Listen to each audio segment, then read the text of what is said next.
Hello, everybody, and welcome into today's episode of the Top Cut Yu-Gi-Oh! Podcast. This is, of course, Sunny, and I am here hosting with our local avian friend, GiantSkyHawk. What's up, dude? Not too much. Been a hot minute, but happy to be back. Currently, just finished flying over top of Lake Superior, and I've come back home to roost in Alberta for the winter. Doing all right. Unlike most birds, the GiantSkyHawk actually flies north for the winter.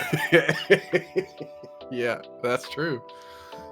This bird just went to go get a block heater installed because of cold snaps. So, yeah, yeah, I'd definitely fly north.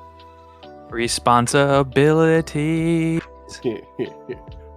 We're not Alrighty. Responsibilities. We're not here to talk about responsibilities. We're here to talk about Yu-Gi-Oh! So, of course, I do want to note the obvious. Caleb is not here today. Caleb has, on top of the COVID that we mentioned in the previous episode, he also had a pretty critical family matter come up at the last minute. So, Caleb's not here, but that's okay. If you want to wish him the best, you can find him in the Discord server.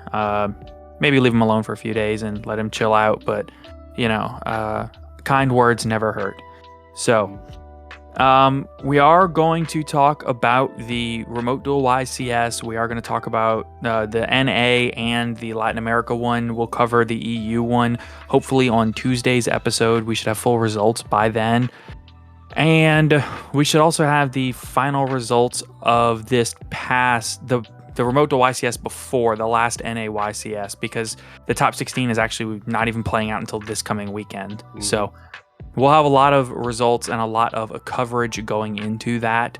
But in the meantime, we are going to talk about this Latin America and North American YCS that we had this weekend, as well as the very sudden and unexpected release of Master Duel out of nowhere. They were just like, yeah. Everybody was like, okay, ban list. We know the ban list is going to happen. And instead, they did this. Right. I don't think anybody saw this coming. Yeah, no, I don't think there was anybody that thought that we were going to get Master Duel before the ban list. Yeah. I don't think anybody would have thought. Yeah. I mean, if you put that one on the bingo card, congratulations. My theory was same day, and I thought that was a little outlandish, but I was wrong. I mean, yeah. So you were wrong the exact opposite way. Exactly. Yep.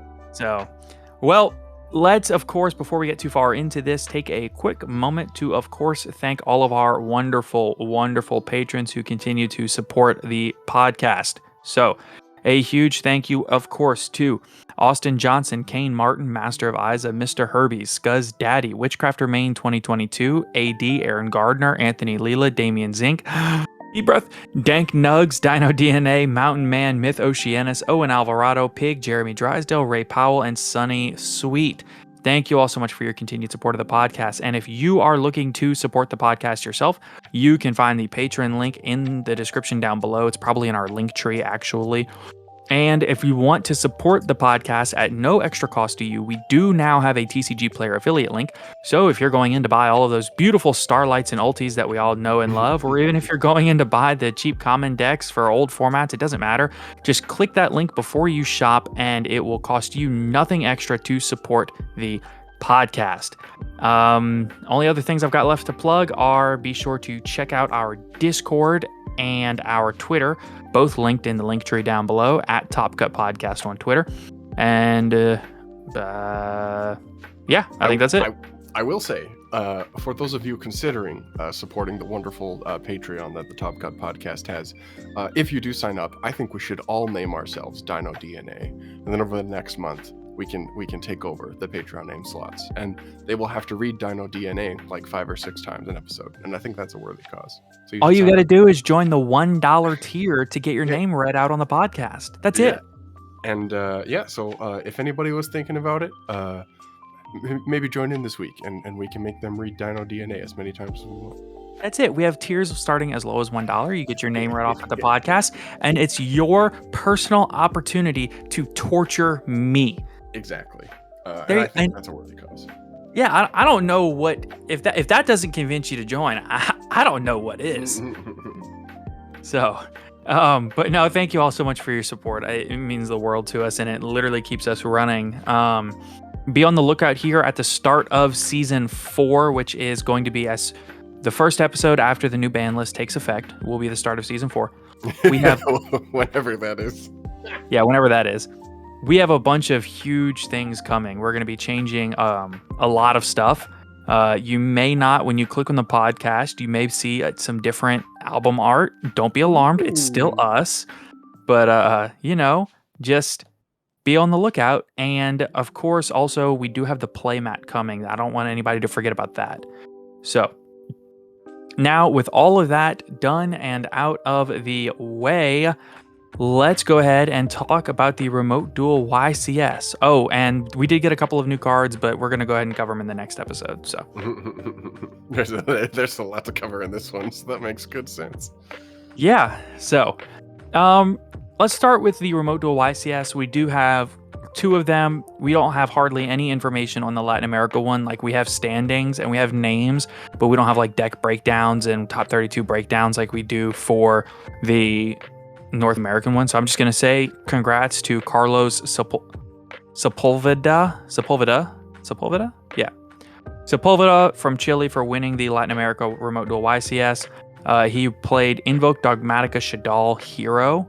So out of 1,783 duelists, he came home with the trophy. So Invoke Shadal Dogmatica with a DPE package. I think we all knew that was a good deck going into this.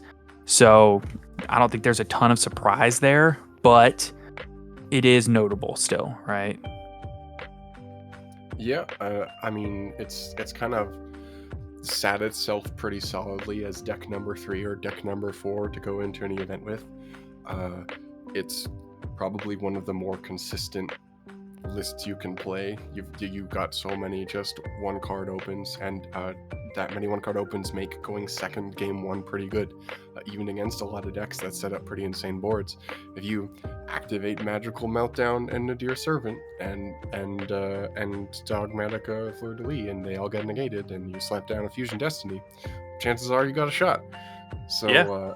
I think I think seeing it go all the way definitely gives it like a little more staying power. I think people see Invoked as something that people just play at the start of formats, and then it like peters off just because, it's the start of a format, things are new, this is consistent and good, and the game plan is solid. But the fact that it can go all the way at an event means that this is one of those times where it's here to stay rather than just an afterthought midway through. Yeah, I agree. And we're going to talk a little bit about how these events are going to impact potentially the ban list. Maybe Konami's waiting for results of this event and the European YCS to really announce the ban list and finalize it. But I think that when you look at a deck like this winning the event, I mean, come on, this is not a one-trick pony deck. This is not a deck that's going to constantly bubble out. I mean, this is a real deck. Yeah. Something's got to get dinged. Yeah. I don't know what, but something, even just a tap. But something's gonna happen. Yeah, something's got to give somewhere. So, moving on to the North American Remote Duel YCS. Congratulations to Kamal Crooks Valdez for winning the event. He was playing Lyrilish Tri-Brigade, or Bird Up as a lot of people like to call it. He beat Walter Jewell in the finals, who was playing Sword Soul Tenyi. So we do have a total breakdown of the event. It says roughly 2,000, but I happen to know that it was 2,063 players that totally registered. I was in the event. I played myself. I was 2-1 through 3 rounds, but 3 rounds took over 6 hours because of delays, so I dropped. Yeah. The usual story. That's even pretty egregious for that. Yeah, there was a 2.5 hour break between rounds 1 and 2. It was bad. So, but after 2063 went into round 1, 1732 came out of round 2. Over 300 players dropped before round 2. And it says that there were 1732 present in round 2. I think that's kind of a I think that's kind of an overshoot. I A think little that generous, yeah. yeah, I think by round 3 it was probably around 1400. I mean, just being in the event and seeing the people dropping after round 1. I mean, from our Yeah. server, I think It's a pretty bizarre 450. voice call. Yeah. Yeah, I think 450 people were in our server at the beginning of the event, or maybe closer to 500 even. And by the end of round, by the start of round 2, we only had like 120 tables, 130, which sounds like a lot, but when you go from 220, you know, it was a lot of drops. I mean, a lot. The people's frustration with the remote duel format isn't exactly a secret. It's been kind of bubbling for a while, and I think it's good that they did it, and especially with the in-person events being canceled, it's good that it still exists. But I think it's clear that people have kind of lost patience for the extra long time. Yeah. And for a lot of them, it's not worth sitting around. Like if you're in person, it's worth sitting around because you can talk to people, make trades, and do other stuff between rounds, go look at vendors, everything else while stuff is moving. And I think that definitely helps. It's not like the delays are unsurprising because IRL events also have them, but when it's in an environment where like you can't just drop and go to a side event unless you want to drop from the whole event, and you can't go look at vendors, it's just like scrolling on your phone or hopping in a Discord chat with different people. Yeah, I mean, I was it literally doesn't do the playing same Minecraft thing. between rounds. Yeah, exactly. Probably make a little more progress there for sure. Yeah, But so let's talk a little bit about the top 32 breakdown. So like I said, Lyrilless Tri-Brigade won the event, Sword Soul 10, you got second. I think that everybody kind of pinned that those were decks 1 and 2 heading into the event. Yep. But if you look at the top 32 breakdown, it's actually really diverse. You had 8 different decks top 32ing. So you have Tenyi Sword Soul representing 11 of top 32, which is quite a lot. You have Lyrilless Tri-Brigade representing 7 of top 32. So just those 2 decks, you have 18 of your top 32, which is, I don't know. Yeah, something like that, like 9/16, right? Whatever. Okay, yeah. Hey, listen, my mom was a math right. teacher. I like to simplify my fractions, okay? You got it. Next was B Trooper DPE, had 2 of the top 32. So there were 2 B Trooper decks. They were both running DPE, and if you look at it, one even made it to top 4 and got 3rd overall. Yeah. So I do want to also make the point. So Herman Hansen, who famous for getting second at the I believe the previous EU one, right. with this deck, does it again in top 32. But Herman Hansen was not the person who got top 4. The person who got top 4 was Andrew Hadfield, and they went undefeated in Swiss. They were first after Swiss with 10 wins and 1 draw. Yep. That's nuts. And to me, I think that proves that this is a real deck and not just like a one-trick, one-pony thing. This is someone other than the person who popularized the build, taking it to a top 4 at a, let's be generous and call it a 1,700 person event. Right. It's a real deck. It's not a meme. People probably have to take it seriously, even if it's only showing, because I can't imagine this was represented very high. So the conversion rate on this at 2 people in top 32 is ridiculous. Yeah, I have to agree with you there. Plus, when you think about it, and I mean, this deck doesn't have legs. This deck has wings. I mean, this deck can go. Yeah, it's got. It's really well suited to a diverse format, I think. Obviously, DPE is great as a backup plan, but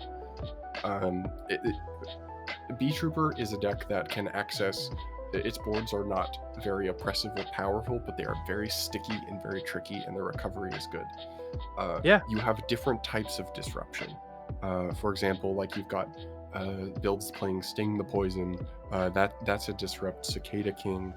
And then obviously the DPE pop. And Sting Lancer to dig stuff out of the graveyard, which is actually pretty important for some Sword Soul or Lyrilless setups to have stuff in the graveyard to work with. Right. You can steal options. Y'all better learn what Sting Lancer does, because it's here to stay.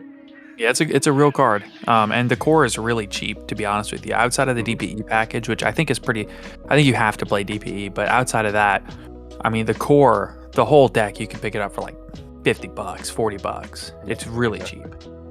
So I mean, with it being a cheap deck, you can expect to see quite a few of them, especially at like the locals level and stuff. People trying it out and getting a feel for it. Next you have 4 Sky Striker in top 32. So this is 1/8 of top 32 is Sky Striker. Didn't convert super well into the like through that. You had 3 in top 16, none made it to top 8. So Sky Striker, obviously with the release of Engage on the last ban list, is proving that it is not, not an easy deck to just out of. I mean, it's a real deck. You know what I mean? Yep. And it doesn't list it in this chart, but I think they were all playing DPE. There might have been one that wasn't, but DPE has given Striker access to a type of disruption they didn't have before, which is that destruction. Because before they would have to like tech and stuff like torrential and gum up slots, but Striker is also a deck that makes really crazy good use of the Celestial draws afterwards, because you can just build on your advantage so easily. Striker, you just gotta live a turn, and it's also a pretty reasonable blind second deck in a format where the top 2 decks both really want to go first. Right. Having a main deck that can do pretty well going second game 1 and being able to just straight up side into a blind second list is really good. No surprise that it's the 3rd most represented deck in Top Cut, but not converting further is interesting. All 3 of them crashing in top 16 is kind of fun. Well, all those all of those Silver 10U lists are maining IO. So that's true. Yeah. Yeah. And okay. all the Tri Never Brigade mind. lists are maining IO. So and and probably B Trooper too, if I'm being honest with you. In fact, most of the Top Cut is probably running IO. I'm pretty sure. But yeah, I'm pretty sure Herman was maining it at least. Yeah. So next you have Tri Brigade Zodiac with DPE, and this is 2 of the top 32. I tell you what, I'm gonna rattle off the last 4 also. Or I'm sorry, I said 8 different decks. It's 9 different decks in Top Cut. Next you have Cyberse Eldritch DPE. Then you have 3 Invoke Dogmatica, 2 that ran DPE, 1 ran Dragoon, 1 Drytron DPE, and 1 Sword Soul Virtual World. So we can go deck by deck. We can talk about Tri Brigade Zodiac, which I think is really interesting that this deck is still topping. I personally have faith that this deck still has legs. 2 slots at top 32. Clearly it does. Yeah, I mean, I topped, and like you said, when you think about it, the conversion rate on this is probably really, really good, because most Tri Brigade decks are just running Lyrilusc packages now. But the difference in Tri Brigade Zodiac versus Tri Brigade Lyrilusc is that Tri Brigade Lyrilusc is more of a full go all the way in combo deck where you're trying to like build a board turn 0 that your opponent can't out. Whereas if you look at the Tri Brigade Zodiac deck, it's way more mid-rangey. It's more, okay, well, I'll build a Zeus. Okay, well, if the Zeus doesn't, if I don't want to do Zeus, I can go Shureg Control, basically, where I use my Shureg to break your board, go into an access code, things like that. Or turn 0, I can go into Appaloosa, or I can use my Zodiac lines to get my combo started. And if I had to guess, they're probably running Rescue Cats also. Yeah. So when you look at the difference, the Lyrilusc Tri Brigade deck is much more honed in on that one combo line and that one combo path, which can still be a good combo line. Don't get me wrong, it can still be a good combo deck, even if through multiple interruptions. But I think that it is a little bit more bottlenecked into the combo lines that it has, whereas the end board is so much more oppressive that there's not really a need to have all these branching combo paths and all these different ways you can go. Whereas if you look at the Tri Brigade Zodiac DPE deck, it doesn't have that one specific end board that it's looking for. It doesn't have that one specific combo that it's looking to do. You might go from an end board, one duel, your end board might be DPE with a Revolt. Your next end board might be a 3 negate Appaloosa Revolt. Your next end board might be DPE Appaloosa. It just depends on the kind of the style you're going for. I know that a lot of these decks, when they go into these what they're doing with to get the Revolt DPE is they'll go their full combo, and then at the end, instead of linking off the Ferjit, the Fractal, and the Bearbrum to make a 3-mat Appaloosa, they'll link the Bearbrum and the Ferjit off into a what are they doing? So they're using for the DPE combos. They're using DPE to pop That's right. Bearbrum. That's right. That's right. So they As use search their revolt. other monster in Ferjit to make the Verte, use Verte, make DPE, and then use DPE to pop Bearbrum at the end. That's right. Yep. Yeah.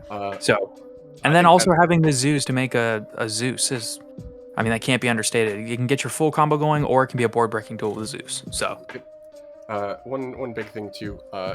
You have more room for non-engine cards. yeah. The Leerless Tri-Brigade deck can play like a hand trap and a board breaker, but you can shove all manner of staples into the Trizu DPE deck. Yes, absolutely. You can be running Imperm Strikes, Ash, if you're on Master Duel, you can run Max C, Whatever you want to do.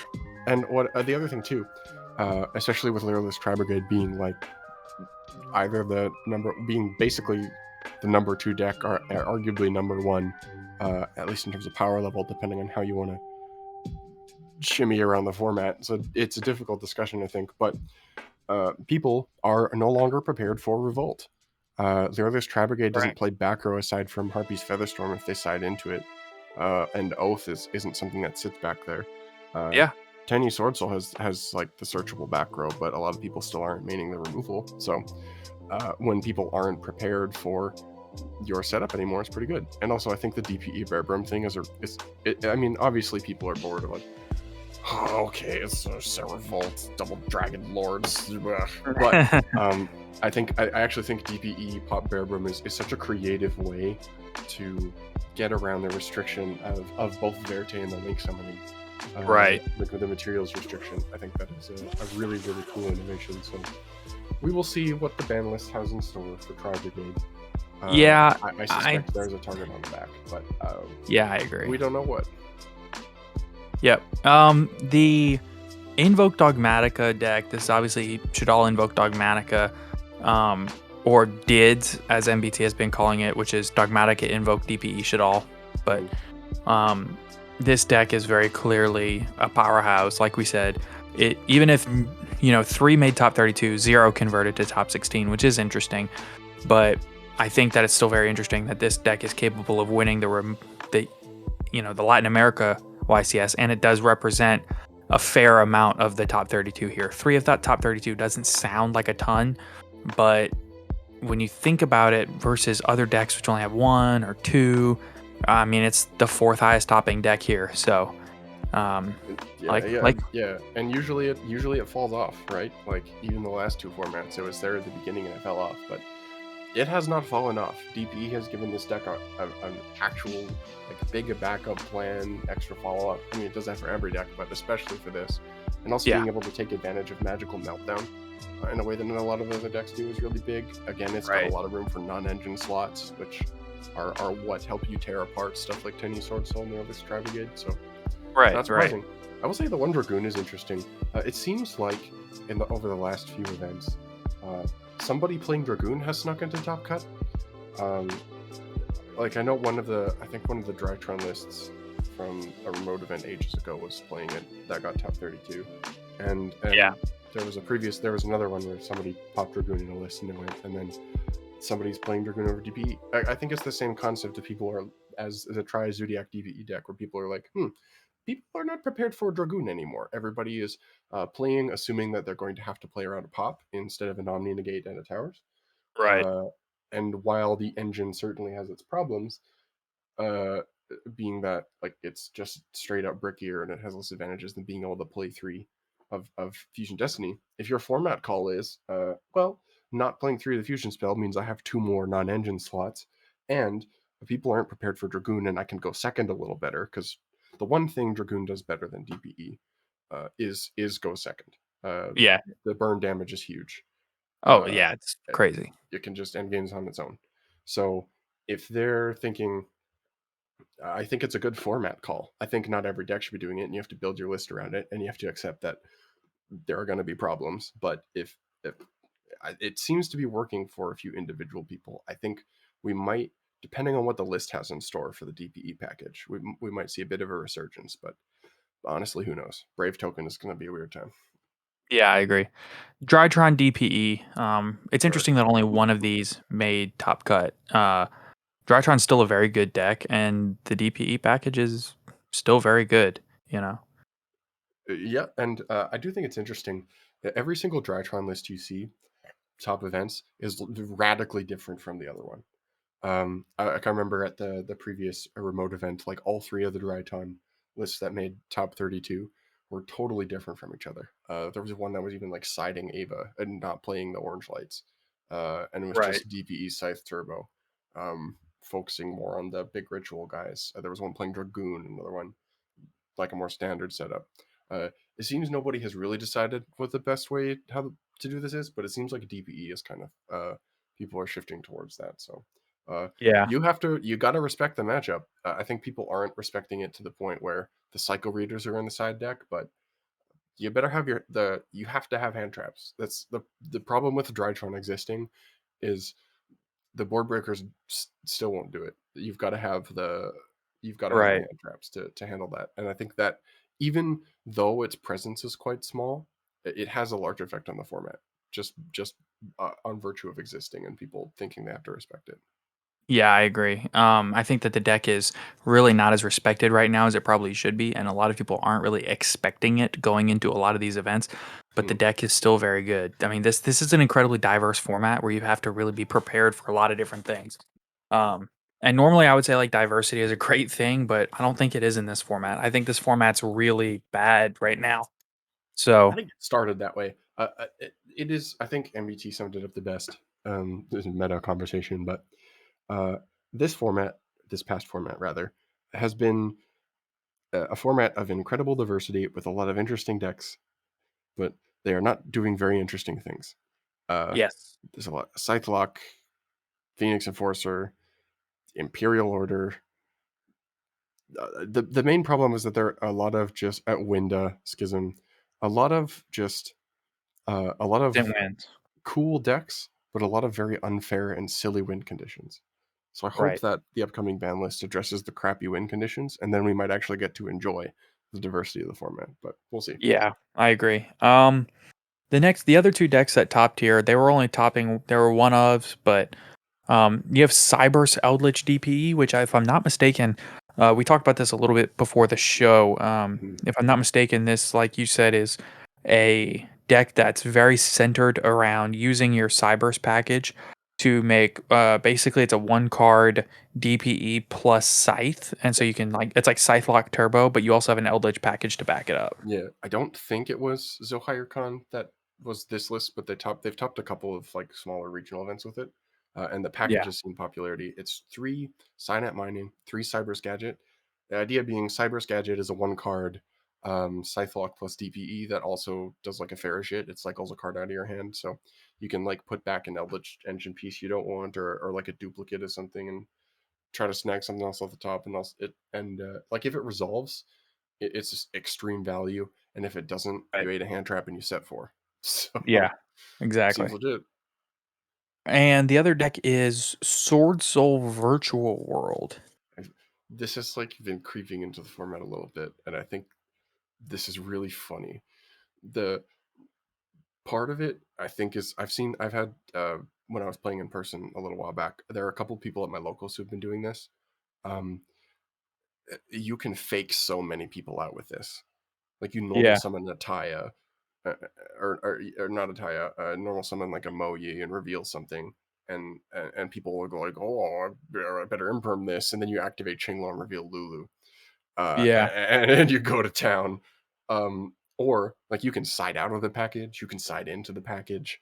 It's a virtual world deck with a Sword Soul package. Yes, yeah, it's just got it. You most are only playing like maybe one or two emergence and one each of names, Right. but it gives you you maybe sacrifice a little bit of overall consistency, but you get like Virtual World is already a toolboxy deck. Even Sword Soul is a toolboxy deck. This just expands the toolbox. Right. Yeah, And really when you think about it, you can go Um, Emergence, grab Taie, normal summon Taie, activate effect, banish Emergence, Emergence effect to make Taie level 5, and then Synchro 9, make a Shen, and then do your There's full a way. Virtual World combo off the Yep, Shen. exactly. Or access a level 8 synchro which, before you do your other plays, which VW can't do otherwise. Right. Uh, so if you want to have those tools available to you, you can. And I think it's cool potentially that you this can is make in the format. potentially you can make a Baron here too. Exactly. Yeah, you could make you if you've got the long one. Uh, you can set up early negation, which this deck has not had since the time of calamities. Exactly. So it's an interesting concept. Mhm. The only other thing that I want to touch on here is a little bit of diversity amongst the 10 Yi Sword Soul lists. So, like we said, there was 11 of them, but they weren't all just Sword Soul 10 Yi 40 card go. Um, of these, you have a 60 card list running DPE. So, if I had to guess, this is a very 10 Yi heavy deck. So, you're probably running 3 Ashuna, 3 Vishuddha, 3 Adhara, plus one of the level 4s, probably Shatana, plus 3 Heavenly Dragon Cycle, plus 3 Vessel of the Dragons Lords, whatever it's called. Vessel of Um, the Dragon Cycle. yeah. Is it Vessel of the Dragon It Cycle? is Vessel of the Dragon Cycle. That's some Trinity format knowledge for you. All right. So you're probably running 3 Vessel, 3 Circle, and the full 10E package. So you're probably running 16 or 17 10E cards, plus you have about a 20 card Sword Soul package, plus you're running a Verte pack. I mean, Verte DPE Yeah, package. So that's another 5 cards in the main deck. and then Plus you're just running traps and hand traps, if I had to bunch of guess. non-engine stuff. Yeah. Yeah. The pile decks do be piling, and honestly, this is another thing, kind of like the um. It seems like somebody with like a 60 card brewer 47 card list just sneaks into a lot of top cuts. Uh, Yeah. people, I think in formats like this, people get a little antsy, and so they try stuff. And Right. that's my favorite thing is when people go, people like sit. I've done this before, and sometimes it works and sometimes it fails miserably. But that's the fun of it, where you sit down and you think, none of this makes any sense. I don't want to do any of this. Screw it. I'm playing all of it. And I mean, there's like the people who Right. snuck into top cuts with 60 card Eldritch. And this is the same thing to me. We got a lot of good cards. Let's just play all of them. Mhm. I like it. Yeah, I think it's a cool concept. I don't know if it'll have legs necessarily. I don't think it'll become a regular thing, but I think it's cool. Um, Other than that, you had one 10E Sword Soul with DPE. So this is probably rather than like I don't know if this is pure Sword Soul with a DPE and they just put it in this 10E Uh, section, but I think that is what it is actually. Made most famous, notably by um, by Hypnocorn, Vlad. Hypnocorn, who said they were playing Satellar Knight.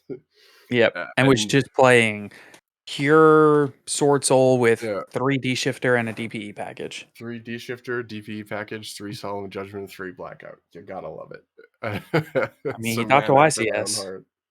Yeah, exactly. And I've Yeah. seen people play it, and like I think it's clearly not as good as the 10U version, but it has advantages. You have more non-engine slots. I, Right. I mean, non-engine slots is the buzzword for this episode, I guess. But Yeah. uh, it's it is a thing you can do. Boring, but it gets the job done. You got more room to tech out. Yeah. And the last one I want to talk about is there's one 10 Sword Soul deck that's running a Hauki Fibrax package. Now, I think that this is really, really interesting. I think that this is potentially maybe the next evolution of this deck.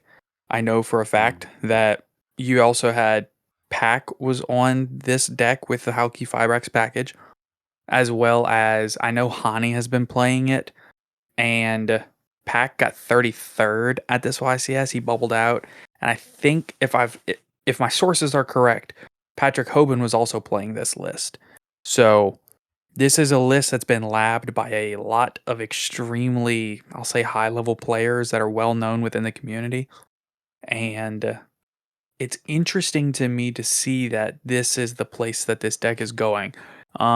I don't necessarily think that the Hauki Fibrax Aurorodon combo meshes extremely well with the deck, but it gives you an alternate line that you can go into if you have the right cards in your hand, and it forces interaction from your opponent, and you can do it without a normal summon. So you Well, can get to a Baron without your normal summon, or potentially use it with Aurorodon to pop cards, or because I think Aurorodon does also have the pop card effect like Dragossack did. Yeah.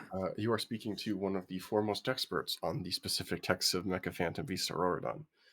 I was actually going to ask you what they were doing. Aurorodon also has some other really interesting niche applications in this deck. For example, let's say you obviously the fact that Blackout can summon tokens is big, and you're synchro summoning anyway, so you can do some level manipulation stuff there. Uh, they are playing the Deskbot package. Is that what it is? They play the one Deskbot 001? Yep. One Deskbot. That's the only other brick you're playing. Yeah, that's all you need. I mean, access to a backup line is really good. You can even do it with the Tennis because for some insane reason they made Tennis Spirit Hara a tuner. And the other Yeah. thing you can actually do is, let's say you don't want to banish your blackout, and you get a bunch of tokens up, and or like a bunch of stuff you don't want to leave. Aurorodon can clear out your unwanted Sword Soul token so that you can do other types of summoning. Uh, you contribute 3 monsters to add a trap card from your graveyard to your hand. So if you really Yeah. want access to Blackout or an Imperm or something, you can clear out a bunch of stuff like some useless tokens you can't make synchros with, uh, or anything else that's like lost its value and snag back your trap. Yeah. I used to do it all the time in Dinosaur to get back Survival's End, or you would use it in some really interesting, curious combos. But Aurorodon has a lot of Y- utility. Uh, I can see why people are doing it. I don't know if it'll stay, but if the ban list hits the 10U portion of the deck, there's no other way to go. Yeah. So let's talk for a minute about how the ban list will relate to the results of Oof, these yeah. YCSs. So obviously we don't have a ban list yet, at least at the time of recording this episode. Well, And we yeah, have well, a weird list. We don't have a ban yeah. list. So we are still in the actual paper Yu-Gi-Oh game looking for a ban list. We're still looking for it. We're still trying to find it. Um we've looked under every rock. We can't find it anywhere. And it's been hidden. Nobody knows where it's at. Um but at this point we're like 4 or 5 days past the no sooner than date, which is the first time this has happened in honestly a year or two. It's been a long time. It's been a long time since it hasn't been on the data before. Yeah. So it is very interesting. But I think that a lot of this is because of Master Duel. They were much more worried about getting Master Duel out there before they wanted to push Master Duel. And then when Master Duel's been pushed for a week or two, then they can drop the ban list and go back into pushing the regular TCG. It was just like a really quiet. It'll Yeah, it's So, so weird. We can maybe get more into the dynamics between the two of them when we talk about Master Duel, but something is like sitting very strange with me about like yeah. the release timing and events and the ban lists. But we'll get there. I think. Yeah, yeah. So, I think if I had to make a new set of ban list predictions, because at this point, our ban list episode is almost a month old. Um, actually, I think it might be a month old. It might be Um, there, yeah. I think that Protos has to go. IO Yeah. has to go. Something in the Scythe package has to go, whether it's Scythe or Dagda or whatever. I think Scythe is the answer there, but Mhm. something in that package has to go. And something in the DPE package has to get hit. I don't think it'll be Fusion Destiny because of the ulti coming up. I don't think it'll be DPE because it just came out. I think Verte is the only answer, and honestly, I don't think Verte being banned does a ton. It does limit future card design, which Konami's been pretty obvious that they don't like cards that limit card design. Hmm. But Peace to my boy, um, Union Carrier. yeah, Uh, exactly. Uh, I mean, people have also tossed around the suggestion of Destiny Hero Celestial being the ban, which I think would Yeah, be but very funny, but I don't think it actually changes the people will just switch to Plasma. Like, yeah, I agree. it, I don't think it fixes the issue. yeah, it just means So you lose less bad. yeah, yeah. when you Yep. look at the difference between the DPE engine and the Dragoon engine, the Dragoon engine is, and Tatsum put it best. He doesn't do that often, but he did this time. Uh, Tatsum said that the difference is, or maybe it was Sebto. I might have even been Sebto. I don't know, but they said that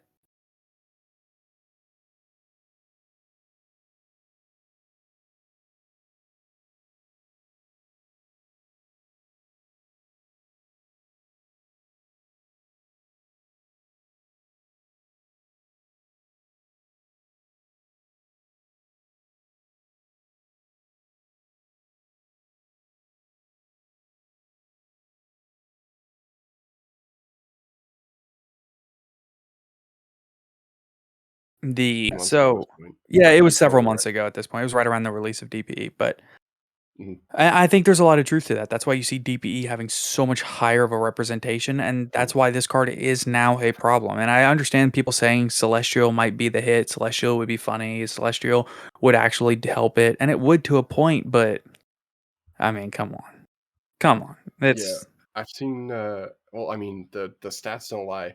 YCS 14 out of 32 decks are playing the DPE package. When you've got that many people playing a generics package, that's not like hand traps or port breakers or anything specific. 7 card It's like, package if you include the extra deck. yeah, exactly. Like when you've got that many people all in on this, uh, It's a problem. it's something to look at for sure. I mean, there And was more DPE represented in Top Cut than Sword Soul. yep, absolutely. So Uh, Maybe one last thing to touch on. What the hell happened to Phantom Knight? Oh my god. I know, I know. It's I gone. think I You would think I DPE, the artifact site setups are so strong, but it's I'll just tell you what happened to Phantom it's Knight. not here. Artifact Protos turn 0 called Dark. Oh, Tronos. Yeah, okay. Yeah, you make a good point. It has rough. It's weird because traditionally Phantom Knight has actually been pretty good at going second. You've got extenders, you can play board breakers, and you get a lot of value out Not of if those you can't board summon breakers dark regardless. monsters. But not if you can't summon dark monsters. And the Lyralist Tri Brigade board is oppressive enough that if you don't see a board breaker, you can't push through it with your infinite level 3 monsters. Yep. So uh, it is weird. In theory, the deck should be very good, but it has poor matchups against the two most represented decks. Exactly. And So it appears that has completely tanked it. yeah, But I don't even I think mean, it'll get hit. hey, I mean, I think you're gonna have a full Brave PK deck come the end of January. yeah, probably. I think it'll be like that. So Uh, ban list or not. So yeah. I think that's Okay. enough on the ban list.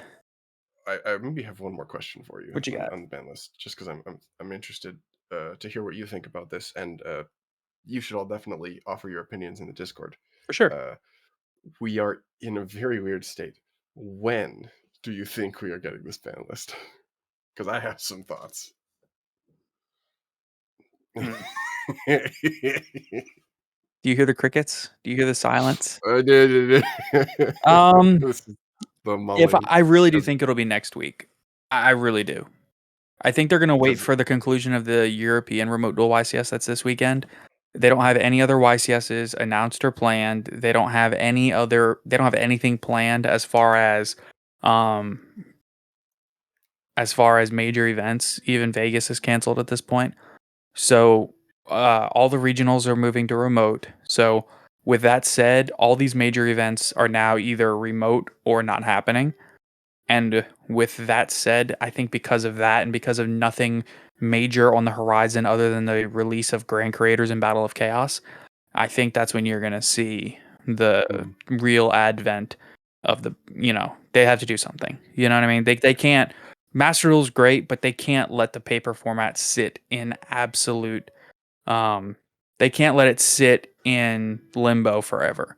Um with no major events happening for the the Vegas they made Vegas a remote to YCS, and with Vegas being remote, it's not happening until the end of February.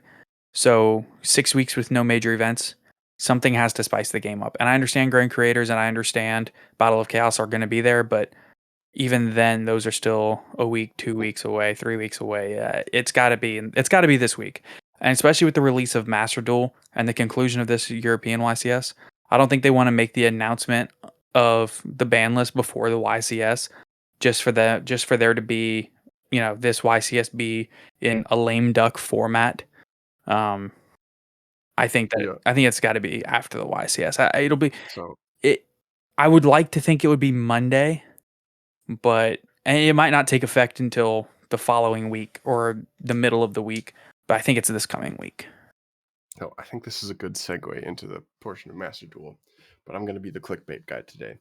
I have a specific date for you that I think Okay. the ban list is going to drop. I think the ban list is going to drop February 1st.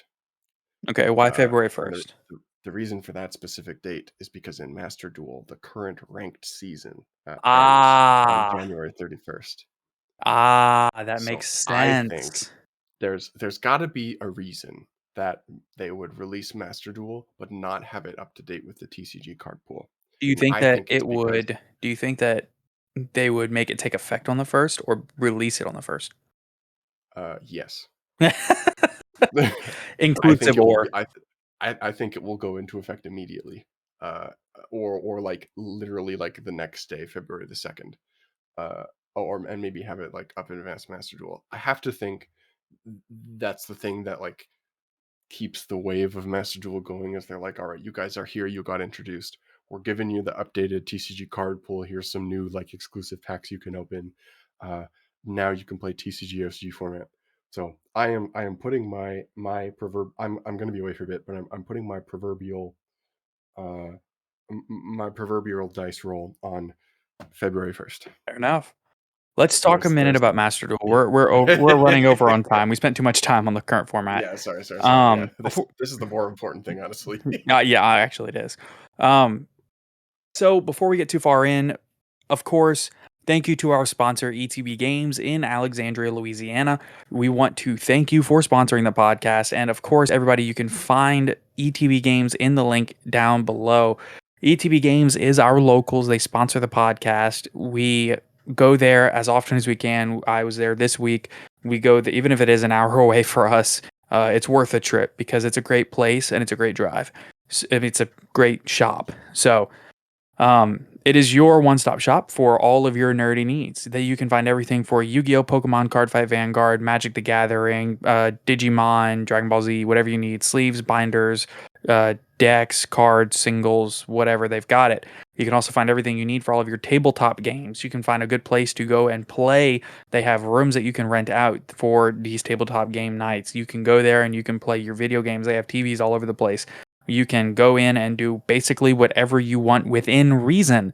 So please go in and check it out. And for those that are wondering, we have our next ETB Battle City Day will be on February the 19th.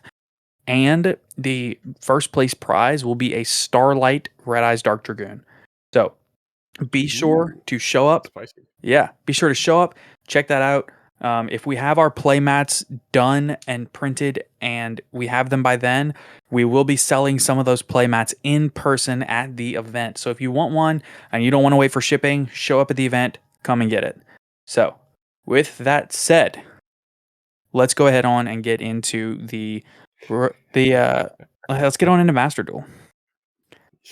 Man, it is weird. Partially due to my personal position, but like the fact that it is here and actually a thing is really quite something. Yeah, so let's take a quick moment and I just want to kind of describe Master Duel and what it is to anybody that may not know. Maybe it's been out for a little while, haven't been keeping up with the news. We haven't talked about it here in a while. So, Master Duel is the new Yu-Gi-Oh trading card game video game. It is a free to download game. You can find it you can find it on Steam, only available on Windows. It is not available on Mac through Steam. You can find it on PS4, PS5, and all of your Xbox platforms and Switch. It is not available on mobile yet, although that is coming soon, from what we understand. Hmm. It is less. It's not like a Duel Links mobile game. It's not like a Duel Links video game. It is a full on Yu-Gi-Oh full simulator. You can get actual games with actual cards and actual decks. And this, we didn't have an exact release date. It literally went available on Steam out of nowhere at Out of like, nowhere, they just dropped it. yeah, literally at like 10 or 11 o'clock in the middle of the week, out of nowhere. So, it's really interesting that they chose to release it this way. It's not surprising. It's Konami. They like to do things out of nowhere. I mean, That's true. we'd get our ban lists out of nowhere. So, a couple of notes if you're going to jump on into the game. Um, there's some good, there's some bad, there's some ugly. So, I'll give my good, bad, and ugly, and I'll try to keep it at like 1 or 2 points on each, maybe 3. And Skyhawk, when I'm done, I'll let you go ahead and give your 2 or 3 points on each. Okay. You Um, got it. the good, it's a really good game. It is. They've obviously put a lot of thought and care into how they've built the game. Um, unlike Magic the Gathering Arena or the Pokemon trading card game, you can definitely tell that Konami has a background in video game. I'm not gonna say manufacturing, but at video game design and video game building and putting out these games. That is at their core. Konami is actually, believe it or not, they're not a trading card game company. They are a video game company. They have been from their. I'm not gonna say from their inception, but they have been for many, many, many years, decades. So seeing them put the work and the effort into an actual trading card game simulator for this game, it worked. It comes off very well. It's a lot of fun. It's well designed. Um, my second point of the good, there is a crafting system in place. It is honestly very fair. Um, it is free to play, so you can build all your decks that you want, but you don't start out with all the games. There is a store, there are packs. You have to open the packs, get the cards, but honestly, you can break down the cards you don't want to get. Basically, if I have 3 super rares, it doesn't have to be the exact same card, any 3 super rares, and I'm not using them. I can break them down into dust or whatever we'll call it, and I can craft any super rare in the game. And every card in the game has a set rarity. And so I can go in, let's say I need Ash Blossoms and Ultra Rare. So let's say I open some packs, I pull a couple of Ultra Rares, I'm like, these are garbage, I don't need these. I can break them down, dismantle them, and generate 1 Ash Blossom. So that's good. The crafting system is actually very good. It doesn't seem like a lot. It seems like a lot to trade in 3 cards for 1. But when you're talking about cards that you don't need and realistically you're never going to need, I don't need these super heavy samurai cards. I don't need these, Madolche cards. I'm not Caleb. I don't need Madolche. So I can go in, I can break them down, and I made my Tri Brigade deck. And I'm clapping people. So that's good. The ranked ladder is very good. It's very cool. And the last good thing is the solo mode. I think the solo mode is great. I really enjoy that there is a mode that somebody can go into and play on their own. I enjoy getting the lore and the storylining behind these different archetypes. And I think that it's a good inclusion and that it's a great introduction and tutorial for people that don't know all the intricacies of the game. Now, the bad. The game feels obviously very incomplete. You can tell that, yes, they put a lot of thought and care into the game and they put a lot of time into it, but there's quite a few. In fact, I'll say almost anywhere where there's text in the game, you can find typos. Tons of it feels like it was just Google copy translated into English, Yep. which the majority of it honestly doesn't really make a difference. Like that's all I want to say surface level, but there's a word for it. It's all um what's something that's only visual and it's not really super important. There's a word for that. Uh, superficial's not the word. Uh, You know what I'm talking about. There's a word for that. surface level. Yeah, but that you know what I mean. It's not critical. Unfortunately, yeah, sadly, I don't have a thesaurus on me. Yeah, So, usually I am a thesaurus in my head, but not right now. It's late. yeah. I've been playing a lot of Master Duel. I'm very tired. So it's very it's not very important. It's There's also like some of the duel mates are kind of weird, like a car, a soccer ball, some roller I think skates. the car. I think the car is funny, but your point is well taken. It does seem strange. No, no, It's no. like There, it's some of very out them are of very place. based, but some of them are weird. Some Yes, I random. agree. So, um, and the last bad that I'll say is that, um, uh, at the end of the day, yes, it is free to play, but there is still a shop. There is still a pack system. It's very easy to microtransaction yourself to death. So be aware of that. And the ugly, um, so you don't have the full card pool. I said you have the full card pool. You don't. I was wrong. I misspoke. So you actually don't have the full card pool. You have everything up to Dawn of Majesty in the OCG. So what this means is you don't have cards like Baron de Fleur. You don't have the B Trooper deck.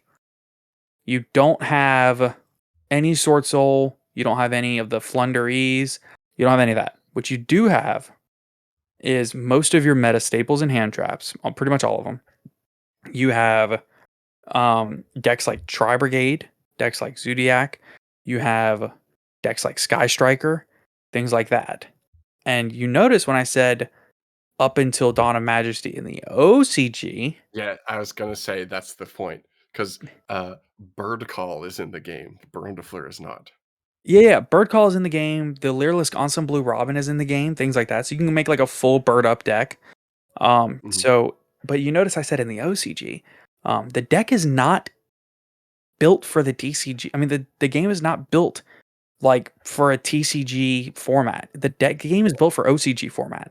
It's on the OCG ban list. So you have like Engage Ah, at 2, Skill Drain at 3, so VFD at 1, Zeus at 1, it Dryden at 1, yeah, Bright Pierre is banned. Like, it's not even just so this isn't really interesting. It's not just that it's on an OCG ban list. It's on an old OCG ban list, and yep. it's not exactly the OCG ban list. Yeah, So, as far as like information I have gotten from the denizens of the Necrofusion Discord, uh, it seems like this is a lightly altered version of the April 2021 correct. OCG ban list. And the Correct. reason we know it's different is because in this game, that grass looks greener is at 3. It has Rapier not is been a at 3. banned. Yeah, it is it is a very it's not even like a worlds list. Because if it was a worlds list, it would be combined. If it was an OCG list, it would follow an OCG list. If it was a TCG Something in list, it would follow a between. TCG list. It's something loosely based on an OCG list, but it's not exact. It's really weird. Rongo Mini adds at 1. Oh. It's weird. Okay. Um, I don't know. I've never seen so many cards at 2. It's weird. Vanity's that Emptiness is at 1. that is an OCG thing. They love the semi-limited list. And most importantly, Max C is at 3. Blech. So, Barf. uh, listen, my Max C is max rarity in this game. So, you Oh, know, spicy. yeah, it's beautiful. It's rainbow. It sparkles. It's great. So, that's Yeah, my I hope good, that bad, helps and you sleep at ugly. night. I obviously wish it was on the TCG ban list, but honestly, I'm kind of actually really enjoying it being like similar, but a really different format. It's like a peek into a different timeline. So it's Yeah, weird. I'm gonna put it in the ugly category, but honestly, it's still really fun. The beauty's in the diversity eye that of you the see is beholder. insane. I think you can say that it is an ugly thing for the game, but it is a fun thing to experience. I don't think that's contradictory. I think that that's exactly how I see it. Yeah, exactly. So, uh, throw out your good, bad, and ugly. All right, okay. So I think the main good that I want to put out there, you touched on it, but I'll get a little bit more specific. The care put into the mechanics and presentation of the playing of the game is fantastic. I think the thing that a lot of people online have touched on that I fully agree with, the one of the big deals uh, is is the chain animation. Um, sorry, I'm just re-navigating here real quick. No, you're good. The they have made it for such a dense game. they have made the spectator experience fantastic. And I Yeah. think we saw that in the fact that literally today, MBT just like posted in the mod chat.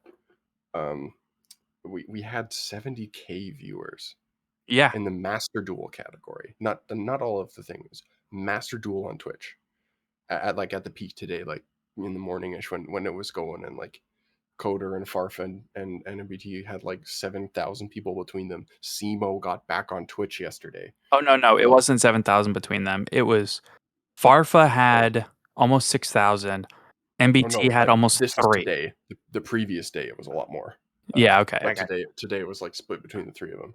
Um, and even like a whole bunch of smaller streamers had more views than they usually have. yeah. Um, and it's because it's easier to watch. There's good animations. The cards have weight to them when they land on the floor. The Yes. chain animation is like one of the cleanest representations of what a chain is that I have ever seen. Yeah. Even like the nitty gritty of effects, the um, the asking permissions for everything you have to confirm a second time, but it doesn't feel overbearing. You can turn off animations, but the animations even themselves aren't that overbearing. The pendulum one is maybe a bit long, but that's just my personal taste. And you can turn the animations off. Yeah, and you've got the option to turn them off. So the care put into the function of like the game itself, and the options you have surrounding that is remarkable. Because I think that was a thing that I think a lot of people were afraid of. Because Legacy of the Duelist is Link Evolution is just a mess. You can't choose the order of cards and chains. Like Seagawk does not exist Yeah, yeah, in yeah. Legacy of the Duelist, but they've recreated a lot of those details super painstakingly here. There's a downside to this I'll get into in the ugly part, and that I think is a huge missed opportunity. Yeah. The second thing, I think the shop actually kind of rocks. This might be maybe like on the unpopular side of takes. I think the secret pack system is really cool. I think it is. I'm not I I won't argue that. The secret pack systems are so for those that don't know, the way it works is you have a master pack, which is just always available. It has like almost it's 7,000 total cards in it. Just basic every card, Yeah, yeah. all of And then you have like them. a legacy pack that'll be available for Yeah, like 70 days or something. And then you have like a stalwarts pack or whatever, which is available for like 70 days. But yeah, outside of those 3 packs, you have like when you open master packs, if you open a super rare of or higher of a certain archetype, it lets you unlock a secret pack. And that secret pack is mostly cards of that archetype or like a similar archetype or like supporting strategy, right? yeah. So, So I was genuinely terrified of how they would handle the monetization system with this many cards. I was like, oh my god, if if you're going to make players open just ridiculous packs that you put together with a whole bunch of cards, if the crafting system isn't good, people are going to have trouble. yeah, The I agree. secret pack system has its like issues, but the fact that you can unlock it by randomly pulling cards, or you can even though they only last for 24 hours, you can access them again at any time by crafting an ES or a higher card in the archetype. So Right. whenever you So, want to like go get it, you can just craft the card, and the pack will be open in the shop for 24 hours so usually. there's a pack. It's hilariously it's called Echo Chamber Nation, which I love. Mm, Um, yeah, and the if names are you so good. yeah, The the names are names are so good. great. If you want to get that, which has Dogmatica, Tri Brigade, and Spriggans in that one pack, it's only like a 50 or 60 One of card these pack, so things your is not chances of like pulling the are high. others. Yeah. If you wanna open that pack to pull these, these meta high level meta cards, all you've gotta do is you can go into the crafting, craft a super rare, Tri-Brigade Fergie, and it'll unlock that pack for 24 hours. Yeah, So and that sounds like, "Well, I'm using a lot of my resources." I'm just gonna say it costs 30 dust to it costs like 30 points to craft a card, any particular card. Right now, I've got probably 500 plus normal points. I've got probably 6 to 700 rare points.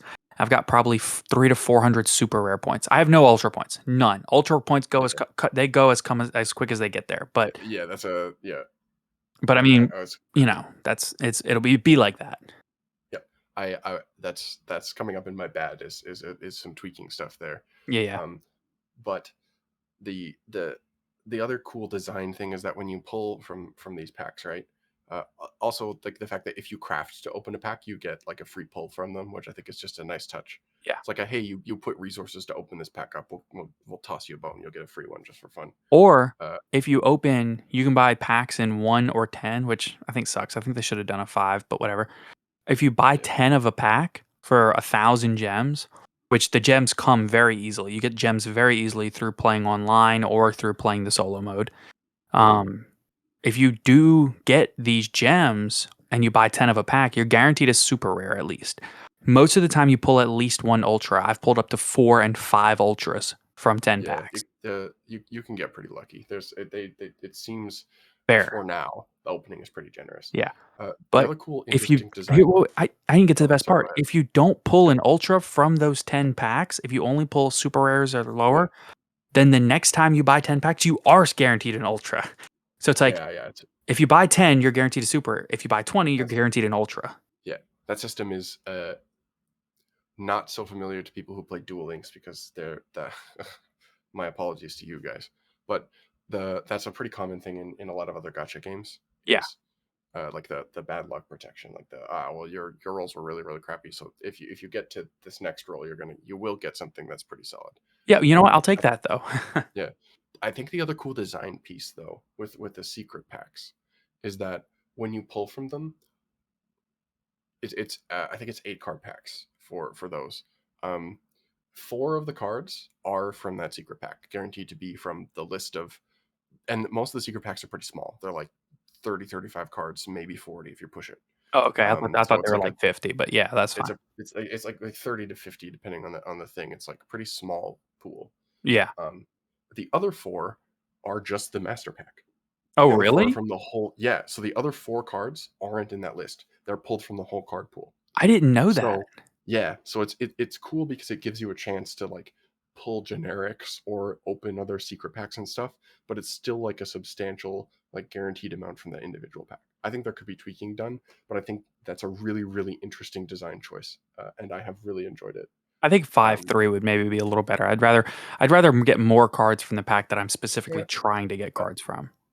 Oh, yeah, that maybe, yeah, like I said, that could be tweaking, but I like the concept of you can still get generics, even though, because the thing is, right, if you're going into those packs, a lot of the stuff at rare or lower is filler, right?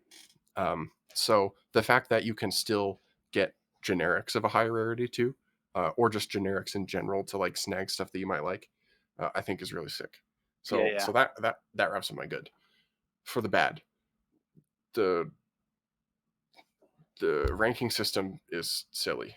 I was really hoping that they would do something that wasn't Duel Links, and it's improved a little bit, but it's still Duel Links. I suspect at some point in the future it's going to change. Obviously, like you said, there's a lot of clearly unfinished things here, and we still don't know details of other things. But the fact that the rated system is essentially just the same old Duel Links thing is frustrating. I was hoping for something more specific. Like the idea was like uh, try to rank high and be number one, but that's useless when there are no numbers. That's useless when there's no list. Yeah. I think I dislike.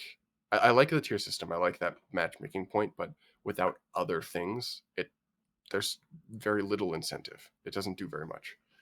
Um, and the other, you touched on it.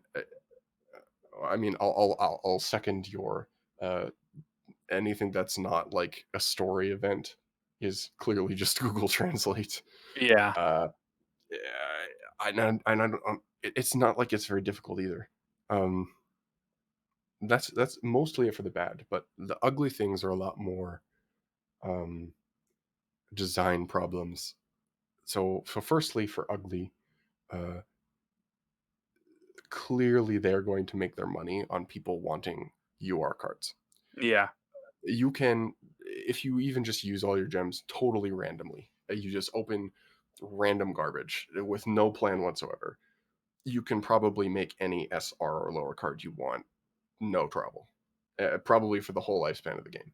Yeah. But a lot of staple cards are at UR, a lot of key archetypal cards are at UR, and importantly, later on in the game when you are switching your deck, if you decide to like decraft something to go build something else, UR is the thing that you're going to have less of in your lists that aren't staples, and it's going to be harder to get new staples. I see where you're Uh, coming from. I will counterpoint that by saying a lot of the cost of this, and not necessarily like actual real world monetary cost if you don't want it to be, but like a lot of the yeah, gem cost is getting your staples up front, getting your Maxis, getting your Ash Blossoms, getting your yeah. Lightning Storms. And there are packages and deals that you can get when you first play the game to where you can get like a guaranteed Ash Blossom and a guaranteed Lightning Storm. Those are pretty cool. I'm a Yeah. fan of that. But a lot of I think once you get your strikes, your judgments, your lightning storms, your dark rulers, your nibs, your ashes, your veilers, once you get all of that knocked out of the way, you only need 3 copies. You can put 3 copies in all 20 of your decks, and they all come from one card pool. It's not like you have to take them out of one deck to put them in the other. Once you've got them forever. You don't have to worry about getting them in the future. So really, when you think about it, yes, initially it's very top heavy, but once you get the ones you need, then realistically, when new things come out, okay, well, I only need 1 or 2 ultras, and I've got a bunch of ultra points saved up because I've already got all my staples. So it's, you know what I mean? Like Yeah. long term, it No, feels like it could actually be pretty sustainable. I'm with you there. So I'm with you in the current moment. I disagree with you about the long term. I think there is potential for a big long term issue from a money perspective with how the UR system is set up. Obviously, there's lots of time for tweaks, but I think it's pretty clear that's where they're going to try to get the whalers. But we'll see. I mean, I'm yeah, it makes perfectly sense willing that they to, make the best cards ultras, but yeah, when you I'm willing only to say I need might two be or wrong three, about this. when you only need 2 or 3, like not even 2 or 3 sets, but like I know in the Tri Brigade deck, there's no main deck cards above rare. So it's like, okay, well, I need 2 Sure Eggs, that's ultras, and that's it. That's all I need.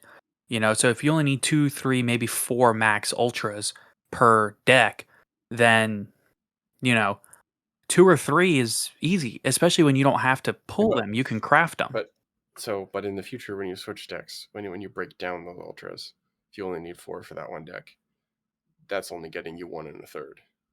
And you're almost never going to be breaking down your staple cards. So Yeah, but I mean, that's where I see if you're playing that's where I see ladder the and you're playing ranked, then that's theoretically, where I see the long term issue. especially if you have the gold pass, which doesn't cost real money, it costs gems. So if you get the gold pass, I mean, the gold pass gives you enough gems to where you can just buy packs in perpetuity, especially if they keep expanding on the solo mode and keep building on that. There really shouldn't be an issue getting ultras you don't need because you should always have gems for more packs. You Yeah, know what I I think we can put a pin in this. I think there's more to think about here. I'm perfectly willing to say I might be wrong in the future, but I don't think I am. There's still an edge here. I can't help but get the feeling that there's a catch. Yeah, So I mean, at the end of the day, there will always be I'm a keeping gotcha that. aspect. Yeah, I'm keeping that in my brain. That's Anyway, fair. uh, so two other things in the ugly, one brief thing and one bigger thing. Uh, why is the card pool not updated to the current TCG? That doesn't make any sense to me. I think I I I think that there is a reason here, but I'll let you finish your thought. there's yeah, I was gonna say that's where I was going. I think the reason might be that they'll line it up with the ban list. That's why I dropped the February 1st thing. I cannot for the light, and it could be like a we'll release the stuff now, build hype for it, and line things up. I don't understand why they would put it out before that was ready. I don't understand why they would put it out in a list that doesn't make any sense. It's not even like it's not a direct list from the OCG. It's got changes. It's fun to mess with. It's not going to be good for like having a competitive game. So if the intent is to have a competitive game, I don't understand why. So that's like maybe that's a side thing, maybe for another time. But my biggest gripe, and I think this is going to absolutely bite it in the butt later down the road when they try to keep the momentum going, the massive momentum that it has right now. It does not have an in-depth tutorial, uh, and this is the thing that I probably hoped for the most as someone who spent a lot of time judging local tournaments and someone who has been trying to like get people playing more off meta decks to enter the meta game. Not having an in-depth tutorial is just a ridiculous oversight. They barely teach you how to do the summoning mechanics. The solo mode like gives you little bits and pieces and ins and outs of decks, but like where's the breakdown of the phases? Where's the like breakdown of the damage step? Where's the breakdown of problem solving card text? if this is meant to be something where people go and climb ladders, where is the information that will help them to do that? I don't understand how they can make a simulator with this much care and this much detail into the function of the game and explain none of it to the new people who want to play it. I said that it was a good spectator experience, and it absolutely is, and it helps you understand like the general sense of what's happening on screen. But there are none of the details. You nowhere in the game can you find anywhere that will break down individual rules pieces that you need to know. Uh, I think it is going if they don't have that at some point in the future. I think it is going to mean that a lot of new people won't enter. And I think a lot of the new people who do enter at this point will get frustrated and not understand a lot of stuff that doesn't like work the way they think it's supposed to. So this is, I think they have actually done a lot more right. I have to give Konami credit for this. Aside from the Google Translate stuff and a couple incomplete things, it is an incredible simulator, and the gotcha system is way fairer than I think anybody expected. But the Right. fact that there's no tutorial is completely insane to me. I don't get it. I That's my th- big ugly. That's my big ugly. that's understandable. It really is. But I think that two of your uglies can be really, in my opinion, um, They could be fixed. well, not only They can they can be be fixed. fixed, I think that there's a really reasonable explanation that explains both of them. And I don't work for Konami. I don't know that this is the reason behind them, but I think there's one reasonable Mm, explanation for both. I think that they pushed the game kind of early to give us what we wanted. And if you mm, look at the card pool versus the announcement date of the game, the card pool is almost exactly what it was in the OCG at the time of the announcement of this game. So that's true. if you look at it, I think that maybe they started in design, started in alpha and beta testing with the like I know the life cycle of a game. I've worked in game design before. Mm, If you look at it, most of what they probably wanted to do was, hey, we can design this game, get it off the ground, and get everything going in 8 months to a year, right? Which is what they did. I mean, if you look at it, the game's production cycle probably started around April or May of last year. They announced it around, you know, June or July. It releases in January. That's a really good production timeline. Like I understand that this game has a lot of places where it feels incomplete, but realistically, that's fine. It's an online game. You can push patches and you can push updates that'll iron out a lot of those kinks. So I think that when you're looking at a really fast production cycle on something of this size, this magnitude, and honestly, this quality, because this is not just menus and submenus. There's a lot of art that went into this. There's a lot of care that went into this. So I think that when you look at the care and design that went into this game, that the card pool is probably the way it is because they're planning on doing a giant card pool update, and maybe in the coming month or so, maybe February 1st, like you said, they do one giant update that just kind of because usually by the time a game releases, they're already they were working on the first major update of this game 3 weeks to a month ago. yeah, So they know what's coming. They know what their first they know what all the major flaws of this game are. They're already working to iron out those bugs to fix the issues that are in the game. And I think that we could see a huge card pool update come in the coming month.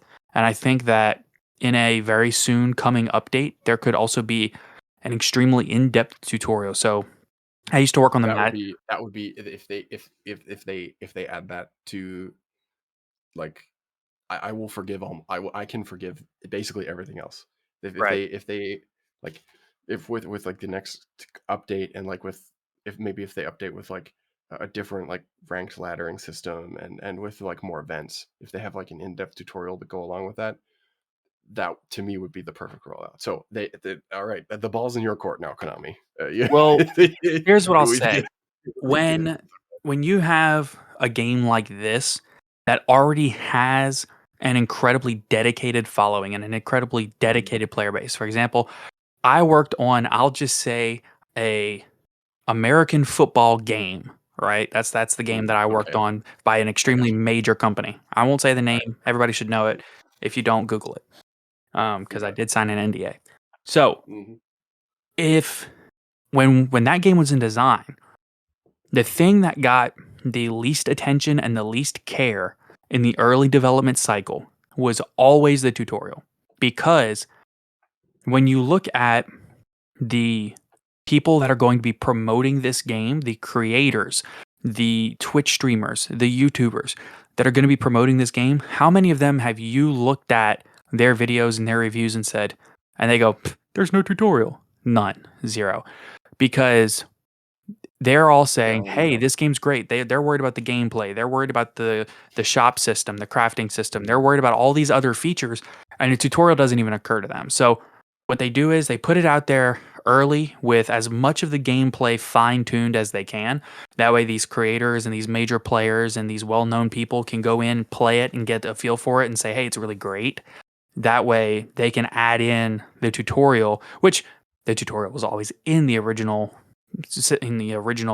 game when I played it because, or in the original game of the game that I was working on, because that game goes out on a disc. They have to have something there. But here they can wait a week or two, push a patch that's got all of the major updates on it. So it might not ship at with all these features, but they're going to patch it in. There's no world that they don't patch in tons and tons of extremely major updates very soon. And especially, like I said, with the short development cycle that this game had, I could see it coming within the next 2 to 3 weeks easily. In fact, usually, I know for Madden, it was, there you go, I said it, dang it. It was, well, we'll bleep that out maybe. Yeah, yeah, Um, yeah, yeah. Just get Caleb to yeah, just work his do a magic. big long Yugi. Yeah. When I was working on that game, they had what they called a day zero patch. So you loaded the game into your console before you could play online, because that means you have an online connection. You have to download the day zero patch. And that fixed more issues in the game than a lot of times they fixed in the pre development cycle. So Mm. it's really interesting to see where they're going to go and how long it's going to take for the first major patch to release. I think you'll see a major patch in the next 2 to 3 days, honestly. I agree with you. I have less faith about a tutorial. This is Konami we're talking about, but I totally agree that the next big thing is probably coming. They wouldn't release it in the state of limbo if that Yeah. wasn't a thing that was going to happen. Yeah, I So agree. I think that will coincide with the release of the ban list. Is my like setup. I think they'll just do the big drop all at once. So I think we'll probably have to wait a little bit longer for the TCG list. Yeah. I will say, just as a final note, one little mini detail I want to drop into the end of the podcast here is there was a survey that they put up that they had people take. There was a very interesting question on that survey, or rather, a very interesting response. So they asked, "What would you like to see Yep. in future Master Duel events?" I just said all of And it. I want to see all of it. yeah, yeah, oh yeah, yeah, yeah. But one of those responses was um, tournaments with custom rules or custom ban lists. Yep. Yep. I think they're going to do Time Wizard format here and these other I formats. That is exactly what I think it is. I think there's going to be rotating alternate formats based on different periods in history. I And agree. if they do that, this thing takes off. Over the It top. takes off Yeah. into the stratosphere because even if the modern game is too frustrating for people, all of the old heads will come back, and that's a place for new people to enter Yeah. and to not feel so overwhelmed. It is a absolute win-win. Uh, I really hope that being there means that they have some infrastructure plan for it, or at least they're going to do it. Um, I, Man, if they put like time, and just imagine how many people would enter a goat event Oh yeah. held on Master Duel. I agree. Not Thousands yeah, would play. not to cut you off, but there's two last closing points that I want to touch on. Yes, yeah, One, I you have go one more for it. ugly that I forgot, which is all the games are best of one, which is kind of gross, Oh but like I yeah, kind yeah, of understand for time purposes, you want to make it visually appealing, you want to make this hold an yeah. audience. So like I kind of get it, but There, we do know based because there were some YouTubers who had access to stuff. We do know that there is a capability for 3 game matches in the game, so yeah, it's in we the will get it coding, but it's not eventually. implemented. Yeah, It's a patch. and It's a future patch. slightly better than Duel Links because if you win the coin toss, you do get to choose who goes first or second instead of Yeah, it yeah. being random. That's better. Um, the last thing I'll say, do you think that this is a potential it's a question I have to ask. It's everywhere, all over Twitter, all over Reddit. It's everywhere. Do you think that Mhm. this is a potential move with the way that they implemented the ban list in this game to merge the TCG and OCG formats? Hmm. I'd, hmm. I doubt it, but I could uh, see it. I think if they're uh, gonna do it, this is the perfect time to do it, but I don't think they will. uh, I, hmm. It is a public post. I don't know how much I can say. Uh, I think it is likely. I think the I think the goal, the eventual goal of Master Duel will be to be the thing that merges the formats. Interesting. But I don't think it will happen for quite a while. I think it will take time. And importantly, I don't think they'll do it before the physical game catches up. I think it has to be in tandem Yeah. because I don't think they're putting the physical game at risk by releasing this and by having it be a big thing. I think it's actually a benefit. I think they do put the physical game at risk if they merge the formats in uh, digitally, but they don't merge the formats in paper. I think that puts the paper game in a very very difficult place because then it's straight up. It's not as advanced. It's not its own ecosystem anymore. If you want to play the up to date game, you go to Master Duel and not to your local card shop. It- So I think it will happen eventually, but I don't think it will happen in like the immediate future. Okay. So we're gonna close this with the podcast question today. We're way over on time. So Yeah, yeah, yeah. Too long. the last podcast question today was, what is your funniest Yu-Gi-Oh moment? We had some great replies on Twitter. I actually laughed kind of hard at some of these. I summoned Dragoon using the Despia field spell because I had both Red Eyes and DM in hand. Genius. That's rough, buddy. Watching my one friend at a regional try to stall out his opponent with Mystic Mine in his train deck. After about 27 turns passed back and forth, the opponent finds a way to out the Mystic Mine, and then he just drops Chaos Emperor Dragon and hits for like 4,500 damage and wins. That's funny. Gamma sealed an opponent's Dragoon, asked to read, found out that he doesn't need to be fusion summoned, and then Monster Reborned it for the win. I mean, that's that's that's a win. Yeah, you take those L's. This one's great. This one made me laugh a lot. I did a mirror match purposefully mispronouncing all of the monster names. My opponent starts his turn and begins to mispronounce the names himself. He was so embarrassed that he immediately ended his turn. That's man, that's pretty good. I'm a fan of that. I'm gonna start calling it Moo Yay and see what happens. Moo Yee. Yeah, Moo Yeet. All right.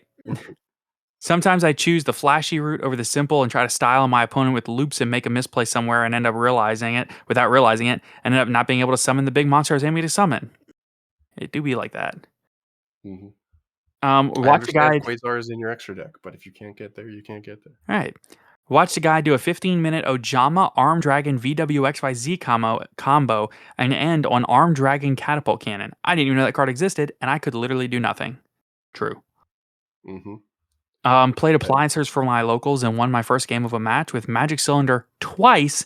Then my second game of that match, he MSTs my Waking the Dragon, and I summon Last Warrior and win. That is what Waking the Dragon does. Yep. That's war crimes, my man. These people are playing MST and Magic Cylinder. Let's go. Hmm. Doing sealed only with a friend, and I tribute summon Nibiru. It's pretty good. Um, playing a Blackwing mirror match in 2017 at a regional. That's good stuff. I Um, agree. one recently, which I got on video and happened twice in one night. With DPE running around, I've started to decide Nail Shadal Aerial to trigger its Banish 3 when it is discarding after sending El Shadal App Clone to the grave off punishment. Well, surprisingly, I've drawn it a couple of times in my hand despite it being a one of, as happens. In both of these games with different players, I set the Aerial because my deck doesn't really have a way to normal summon set, hoping it would just save me a turn. Both my opponents decided to pop the set with DPE, resulting in that huge banish effect hitting their DPE, Celestial, and whatever else I wanted. Pog. Having a chill day at locals, I took a non-competitive Exodia Numeron deck to locals. It was really funny to see everybody realize what I was playing. Had a good duel with a friend. We got very animated and have a good laugh with when I got rolled with B Trooper. When people bring that stuff stuff like that, and they're clearly just doing it to have a fun time instead of like the person who brings Mystic Mind Burn because they hate everybody. That's the best. When it's Yeah. people showing up and they're like, I'm playing Numeron Exodia today. I just want to get Exodia. Like Yeah. people doing that kind of thing. Hats off. It is always a blast. Yeah. Using Secure Garden of Beats to beat a B-Trooper player over 4 turns in a simplified game state. Sag. Oh, and my Last guard weekend, I got played a 3v3, and my team ran into a team of Mystic Mind players. 2 burn, 1 striker. My game is in game 3. We grind out. I'm at 3,000 life points. He's at close to 1,500. Turn before I chalice his Inspector Border to make a small Sword Soul board. I top decked IO. He set Fossil Dyna, and then sent it back to me. I go to hit under IO. Fossil Dyna effect cleared my board, and I couldn't find a monster to win the game. That's sadness. Man, the true disciples of Jeff Leonard are simply too powerful. I don't want to talk about that, man. I lost at a case tournament to Mystic Mind. Sure. Say, mine is my funniest Yu-Gi-Oh moment is very short and sweet. YCS Niagara 2019 round 4. I am playing Blind Second Dinosaur, and my opponent is playing Salmon Great. We get into game 3, and I double red rebooted this man for game. Oof. He had Rage and Roar set, and I normal summon Overraptor. He flips up the Rage. I red reboot, flips up the counter trap, and I activate the second red reboot, and he picked up his cards and left. My quick one, real quick, is I was at a case tournament around November. I'm playing Zodiac Tri Brigade. This is post Bandless, so Dryden's gone. And this is the case tournament for the pre-release of Burst of Destiny. So like technically the Burst of Destiny decks are like there, but nobody's playing them because they don't have the cards yet. So Exactly. basically it's the previous format. Well, I lose round 2, and that causes all of my tiebreakers to be worse, which results in me forcing me to win out to top. I do. I get all the way to the last round of Swiss, round 6, I believe. And I'm playing against Dylan from Team Darkarm Dealings. He's the channel we promote at the end. He's a teammate. We rode together to the event. And at this point, he is 4-0-1 and I am 4-1. So he can lose and still top, but I have to win to get in. So we go, we play. He beats me game 1. I put my hood up on my hoodie and I focused. And I ended up beating him games 2 and 3. And I secured my first case tournament top, whatever. It was great. And then at the end of Swiss, we looked at pairing, we looked at standings. I'm 4, he's 5. We cut to top 8. We end up having to play a second game in a row in top 8, which I got a game loss from a judge for something stupid. That was my own fault. Talked about that in a previous episode. So if you go back and listen to that episode if you want to know about it. But he beats me 1-0 in that, and there we go. I'm out. But it was really funny to end up beating him, and then he beats me immediately the next round in top cut, which was very funny. That's pretty good. All right, that's it. That's all I've got. All we have left is the podcast question today, which is, what is your pregame ritual? Like, what's that thing that you do before you go into an event? Do you listen to a certain song? Do you go outside and talk with your friends? Do you eat a certain meal? What's your pregame ritual before a tournament, before an event, before you do anything related to the game? I have a little wristband that I wear, that I try to wear at all my major tournaments. I don't know why, but if I'm starting to get stressed out, starting to get freaked out, starting to get anxiety, I look down, I hold the wristband, I look at it, I flick it for a little bit, and I just it calms me down. I don't know why. So I stare at the heart and soul of 3 copies of Dual Terminal Foiling Jurak Guaiba, and ask myself what I have to do to join the halls of the Lost World. you just hop in the time machine, go back to the Lost World, sit there for a couple of hours, hop in the time machine, go back and play your tournament. I chase around some Megalo Smashers in the pond for a little while, and then I'm ready to go. Yeah, you break out your Minecraft fishing rod, get some Megalo Smashers, and roll. Exactly. All right. Well, that's it. That's the episode, everybody. Thank you so much for listening. We know it was a long one, but we hope that you enjoyed. Please be sure to, if you're on Spotify, give us a follow. If you're on Apple iTunes, be sure to subscribe there. If you're on YouTube, subscribe there. Leave comments, leave likes, obviously, all of those wonderful things. If you are on Apple iTunes, be sure to leave us a review. We do read them out on the podcast. We haven't had any in a while, though. I don't know why. I don't know where that's coming from, but we're looking. Where are y'all at? So Be sure to check out our Patreon, our Discord, our Twitter at Top Cut Podcast. Be sure to check out ETB Games. Their link is in the description down below. Check out Team Dark Arm Dealings. They are our sister channel from our locals. And GiantSkyHawk, do you have anything you want to plug? Actually, just as I guess a place to put it, I'm going to be away for a little while. Got some stuff to handle in person, and I need to reevaluate how I'm doing things. But for those who are looking to learn Fluffle, especially because it's a very cheap deck to build in Master Duel, um, I've got a big tutorial on my channel. You can find me at GiantSkyHawk. That resource should be good. There's a link to a Discord server, the Necrofusion Enthusiasts.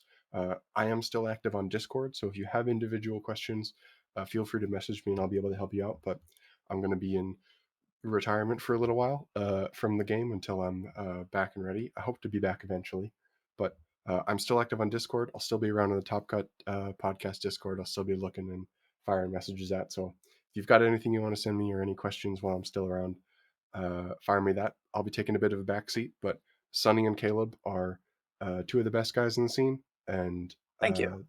there's a lot, especially with Master Duel. You're going to want to keep an eye on the podcast because Sonny is going to get addicted real fast, and you're going to get all the up to date stuff. So I'm already addicted. yeah, thanks for having me, everybody. It's been fun. Yep. And if you do want to play Master Duel and talk with us about it, you can find us in the Discord server. We have a channel for Master Duel. You can add us as friends, follow us, whatever you want to do, and you can chat with us there. Thank you all so much for listening to today's episode. Until next time, have a good day. See you.